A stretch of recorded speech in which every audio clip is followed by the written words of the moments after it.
Hi guys, and welcome to Freckle Finance. So as I promised in my last video, I'm going to do this video on goal setting.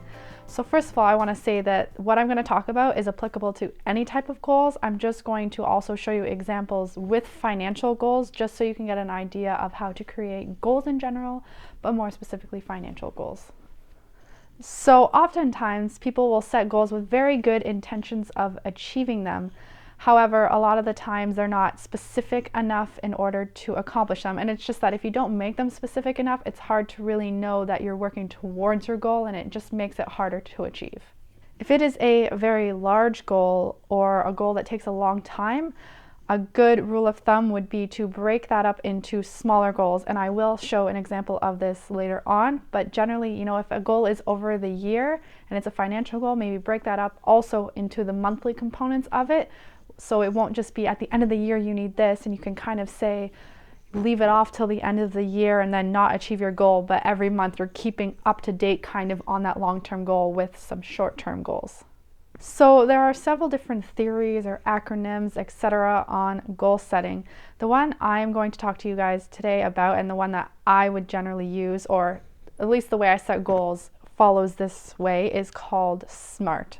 S-M-A-R-T, exactly as it's spelled. So hopefully this will also make it easier having an acronym for you to make sure that when you're setting your goals, you're meeting these requirements. So the letters that SMART stands for is S is for specific, M is for measurable, A is for achievable, R is for relevant, and T is for time bound. And I'm going to go into more details about all of these and have examples for it as well. So we're going to start with specific, and basically you want to be answering questions such as why, what, where, when, and which. And that will help you ensure that you are being specific enough if you can answer all of these questions with your goal. So the example I'm going to use is purchasing a house. If you say that your goal is to purchase a house, that's not exactly specific enough. You're not keeping yourself accountable for many different factors, and it's definitely not specific enough. So in regards to purchasing a house, the what would be a house. You're trying to purchase a house. The why would be, why do you want to purchase a house? Now this is different for some people. Let's, for this example, use that you want to feel like you own something, that you have control over your house, or just financial stability that comes with a house. Those are several different whys of why you would purchase a house. Who? Are you purchasing this house on your own, or do you have a spouse you're purchasing with? Are you having a roommate and some kind of purchasing situation like that? You have to know who is also part of this goal. And there's where. Where do you want to purchase this house? Especially with houses, I feel like where is a very big deal. Different locations have different price ranges for houses. So if you're buying in a more expensive area, you're going to need to pre-plan a lot more for the down payment of the house. So where is definitely a very big one in house, and it's maybe not so big in other goals, but for purchasing a house, you need to know where so that you can kind of figure out the price range. So M is for measurable, and part of measurable is how will you know that you achieved your goal? There's some kind of outset that you have to put into place to say that you have achieved the goal. Now for purchasing a house, you will achieve the goal when you purchase a house. Two other things you can use to measure would be how much and how many. How much is that house going to cost? How many houses are you buying? Probably one. And A for achievable. And one of the reasons I really like the SMART criteria is that you have to make sure that your goals are achievable. And it's very, very important. You do not want to be setting goals that aren't achievable, at least in the far future. You can set long-term goals that seem unachievable, but your short-term goals have to lead you there to your long-term goals. In respects to purchasing a house, do you have savings for a down payment?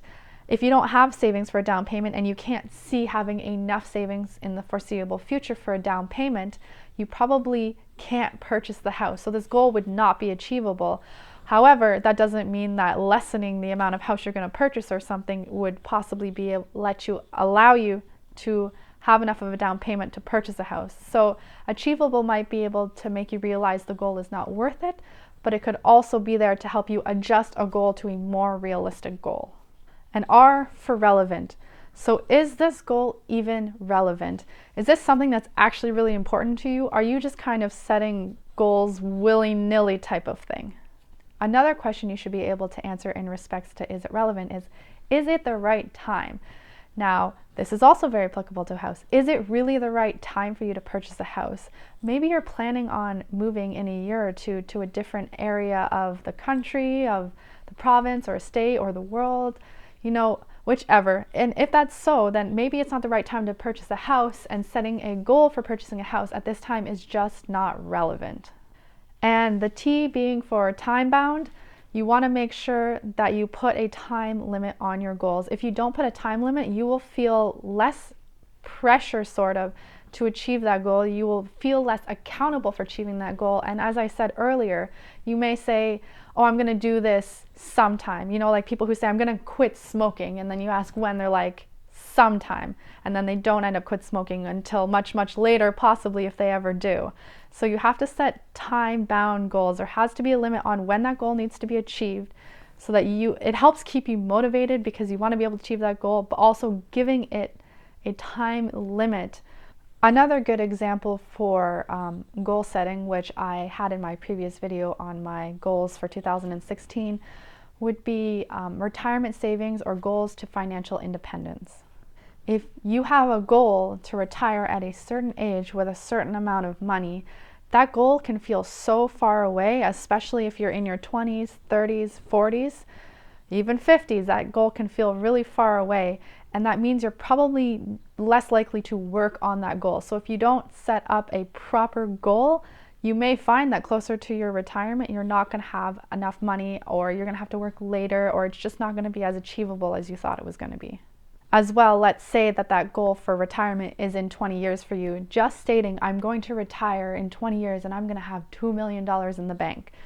That's not specific enough. You have to, take measures in order to achieve that goal. How much is it going to be that you have to save a month in order to get that? Now, obviously with markets and investing, you can't be guaranteed to have that exact amount of money, but maybe if you go a little on the conservative side, you will be able to be pretty close, if not possibly more than what you plan to save. But basically, you can't set a goal and say, I'm going to accomplish that 20 years in the future. Have that goal, set other yearly goals like I do. I set yearly goals for how much I'm going to save, and then I also translate that into a monthly goal. So every month I'm working on that 20-year goal. And as an even more concrete example of my financial goal to save 45% of my net income, which I discussed in the last video, this is not by any means my real numbers, but let's say to achieve that goal, I had to save $12,000 this year. That means every month I would have to save $1,000 a month. And then I would go towards creating a budget to see, is this even achievable? Can I even save $1,000 a month? And if I look at my budget and it's not enough, then that goal is not obtainable, and I need to reassess that goal and come up with how much can I save every month. Or are there places that I really think are important, but they're actually not that important to be spending money in, or that much money, and can I take away from that part of the budget and add to the savings so I can meet this long-term goal that I've set for myself?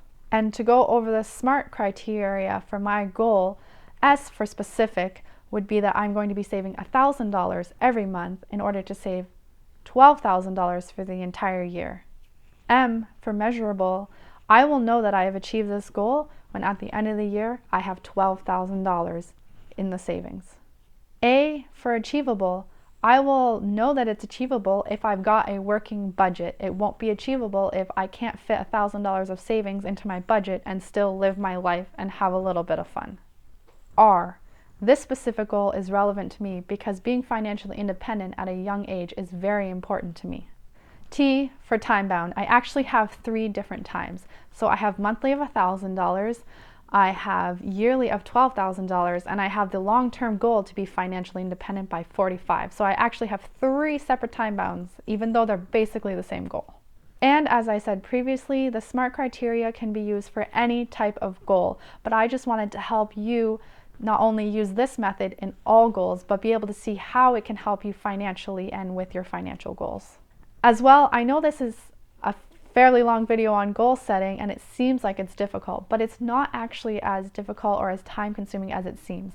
It may be the first time, but after that point it will be easy. As well, you will not be wasting time trying to achieve goals that aren't specific enough or aren't on detailed enough in order to actually achieve them. You'll be wasting time attempting to achieve goals that you do not actually achieve, and then you can move on to the next goal. So don't feel like this is a hard method and it's going to take too long. Just sit down, get used to it. You will be able to do this much faster the more you practice. So be smart and set your financial goals. And remember to click subscribe so you don't miss out on any of these videos. Have a good day. Bye.